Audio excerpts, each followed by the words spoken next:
Corona से जारी जंग में सफलता की ओर बढ़ रहे बनारस के कोरोना योद्धाओं से प्रधानमंत्री नरेंद्र मोदी शुक्रवार को राज्यों के मुख्यमंत्रियों तथा शीर्ष अधिकारियों के साथ संवाद के बाद अब फील्ड में काम करने वाले फ्रंटलाइन वर्कर्स से सीधा संवाद करेंगे। पीएम मोदी वाराणसी के डॉक्टर्स के साथ ही पैरामेडिकल स्टाफ तथा अन्य मेडिकल कर्मियों के साथ सेकेंड स्ट्रेन की स्थिति के साथ ही थर्ड स्ट्रेन पर तैयारी की ताज़ा जानकारी लेने के साथ अपने सुझाव भी देंगे। इस दौरान वाराणसी के जनप्रतिनिधि तथा प्रशासनिक अधिकारी भी मौजूद रहेंगे। पीएम वाराणसी के महज 1.5 महीने में कोरोना संकट से उबरने वाले वाराणसी मॉडल पर भी बात करेंगे। प्रधानमंत्री नरेंद्र मोदी शुक्रवार को कोरोना संकट से उबरने के लिए वाराणसी में किए गए प्रयासों की सराहना कर चुके सफलता की कहानी जानेंगे। इस दौरान कोरोना योद्धा पीएम के समक्ष अपने अनुभव भी साझा करेंगे। प्रधानमंत्री 1.5 महीने में 40% संक्रमण दर को 3% पर लाने वाले चिकित्सक, पैरामेडिकल स्टाफ और अन्य स्वास्थ्य कर्मियों का उत्साह बढ़ाएंगे।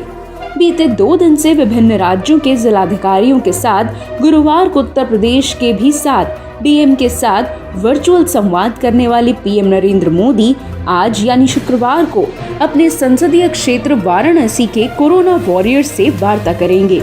कमिश्नरी सभागार में इस दौरान 100 से 120 लोग रहेंगे। प्रधानमंत्री नरेंद्र मोदी शुक्रवार को वाराणसी के डॉक्टर्स, पैरामेडिकल स्टाफ और अन्य स्वास्थ्य कर्मियों के साथ वर्चुअल संवाद करेंगे। इस बाबत पीएम ने अपने आधिकारिक ट्विटर हैंडल पर गुरुवार की रात पोस्ट कर जानकारी दी। हमारे डॉक्टर्स, हमारे हेल्थ वर्कर्स के इतने बड़ी परिश्रम से ही इस दबाव को संभालना संभव हुआ है। आप सभी ने एक एक मरीज की जीवन रक्षा के लिए दिन रात काम किया। खुद की तकलीफ,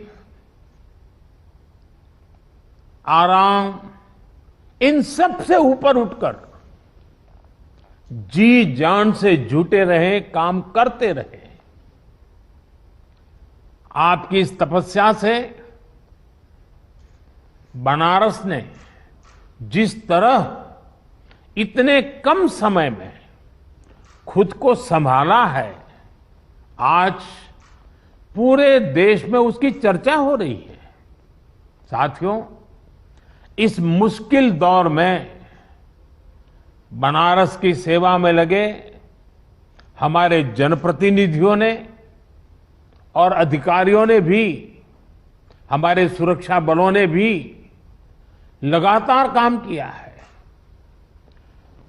ऑक्सीजन की सप्लाई को बढ़ाने के लिए ऑक्सीजन प्लांट शुरू किए गए, कई नए ऑक्सीजन प्लांट भी लगाए गए।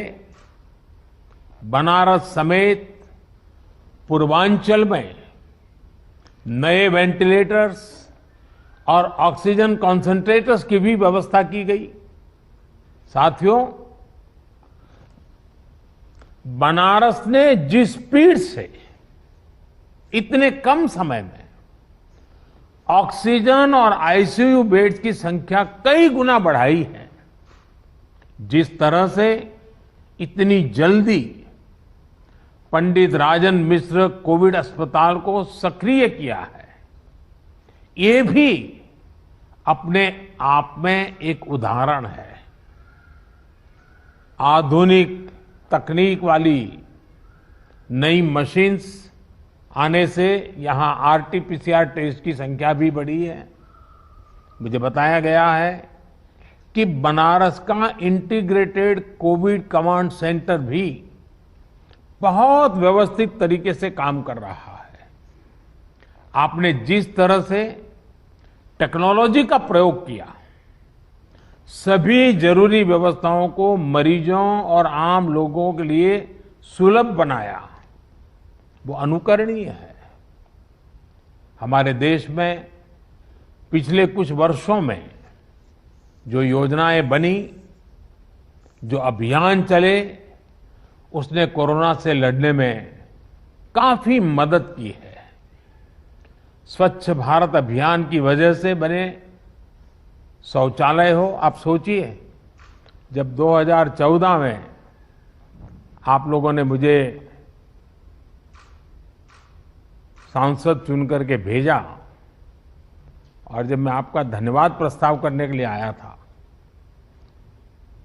आपने मुझ पर इतनी प्रेम वर्षा की थी, इतने आशीर्वाद दिए थे, लेकिन मैंने क्या किया,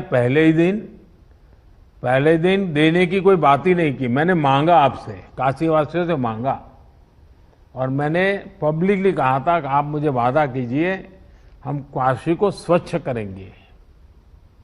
आज हम देखते हैं कि काशी को बचाने में आप लोगों ने स्वच्छता का जो मुझे वादा किया था और काशीवासियों ने स्वच्छता के लिए जो जहमत की है, लगातार की है, उसका आज हमें लाभ मिल रहा है।